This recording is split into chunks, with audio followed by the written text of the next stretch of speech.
yesterday we talked to a World Bank whistleblower, Karen Hughes, and she was concerned not only about corruption at the World Bank, but about the reaction of the U.S. government and how that undermined our credibility and the ability of the U.S. dollar to continue as a reserve currency.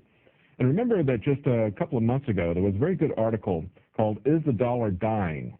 Why U.S. Currency is in Danger." This is an older article from CNBC. Basically, that article said the U.S. dollar is shrinking as a percentage of the world's currency supply, raising concerns that the greenback is about to see its long run as the world's premier denomination come to an end.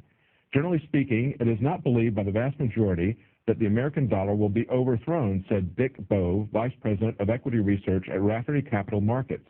He said, but it will be overthrown, and this defrocking may occur in as short a period as 5 to 10 years. And he also has this warning. If the dollar loses its status as the world's most reliable currency, the United States will lose the right to print money to pay its debt. It will be forced to pay this debt. That is going to be a severe consequence for us. And yet, as Karen Hughes pointed out yesterday in her whistleblowing interview, the kind of corruption that they're covering up, she exposed corruption at the World Bank, and as a result, she was fired. Many countries wanted to know what was going on, but agency after agency with the federal government basically blocked any inquiries and covered this up. And this all goes back to countries that are getting concerned about the full faith and credit of the fiat currency that we basically created here by central banks.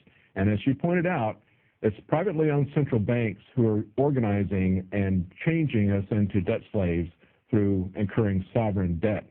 We see this happening in a story that's just breaking today out of Japan. InfoWars, via the economic collapse, is reporting the Japanese financial system is beginning to spin wildly out of control.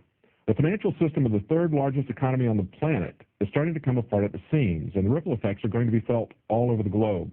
The Japanese economy has been in a slump for over a decade. Japan has a debt-to-GDP ratio of well over 200%, and they're spending about 50% of all tax revenue on debt service. In a desperate attempt to revitalize the economy and reduce the debt burden, the Bank of Japan decided a few months ago to start pumping massive amounts of money into the economy. Now, what's happened is, the reason this is a story is, at the end of last week, on Thursday, the Nikkei index plunged 7.3%, and it was the largest single-day decline in more than 2 years. And then on Monday, it fell another 3.2%, and since then it's basically flatlined at about that level.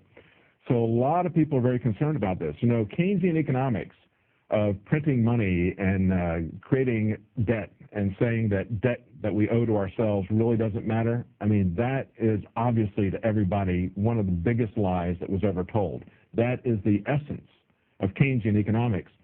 Keynesian economics is unable to explain the past. They never had a good explanation for the Great Depression, and they're unable to control the future as they claim to.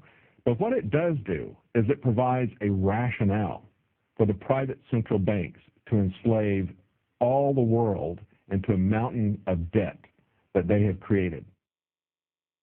Visit Infowars.com and PrisonPlanet.com. When you're on the sites, you can also tune in 24 hours a day to my daily radio broadcast. There's also a free iPhone app to listen to the syndicated radio show when and where you want.